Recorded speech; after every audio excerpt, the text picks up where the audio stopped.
Jake was bone-tired as he drove along the lonely highway. Rain pelted his windshield in relentless sheets, and his eyelids grew heavier with every mile. When the faint glow of a neon sign pierced the darkness, it felt like salvation. "Restful Pines Motel," the sign buzzed, flickering sporadically.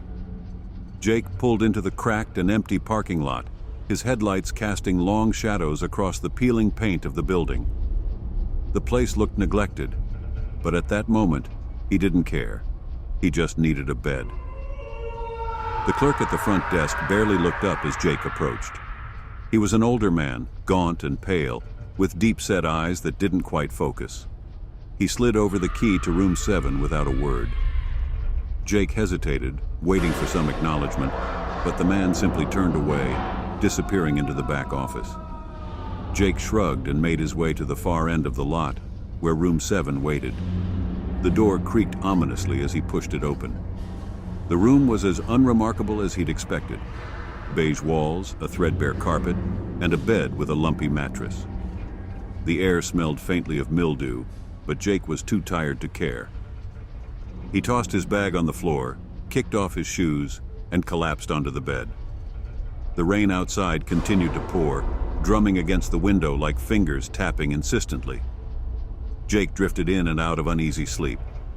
At one point, he thought he heard faint whispers, but when he sat up, the room was silent.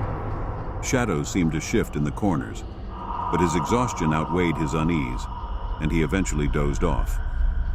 Morning came, though the overcast sky made it hard to tell. Jake packed his things quickly, eager to get back on the road. He opened the door and froze. Instead of stepping into the parking lot, he found himself staring at the same dingy room he'd just left. Confused, he closed the door and opened it again. The room was still there. He tried again and again, his panic rising with each failed attempt. No matter how many times he turned the knob, the door always led back inside. Jake checked the windows, but they wouldn't budge.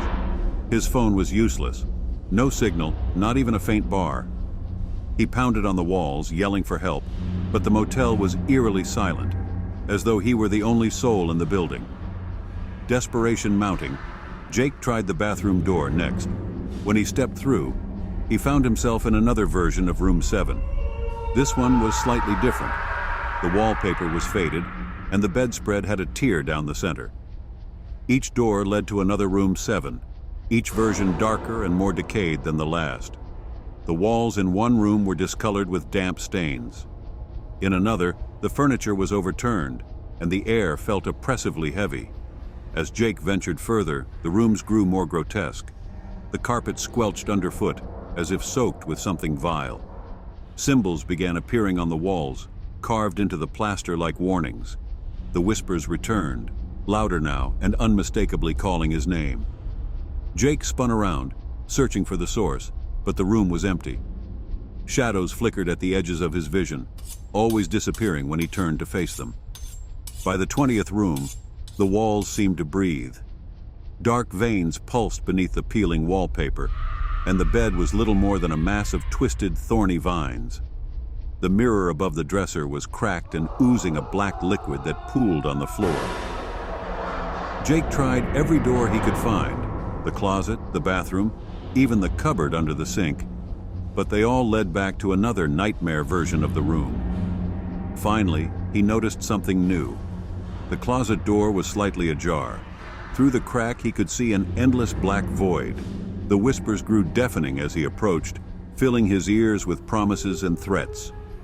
With no other choice, Jake stepped into the void. The air was cold and thick, pressing against him like an unseen force. For a moment, he felt weightless, floating in a sea of darkness. When he emerged, he was back in room 7. It was pristine now, the bed made, and his bag neatly placed on the chair. Jake breathed a sigh of relief until he caught sight of the mirror. His reflection was staring at him, but it wasn't copying his movements. Instead, it stood still, its hollow eyes boring into his soul. Slowly it smiled, a wide, unnatural grin that spread far beyond what a human face could manage. The neon sign outside flickered once more, and the next weary traveler pulled into the lot. Jake could only watch, helpless, as the door to room 7 opened again.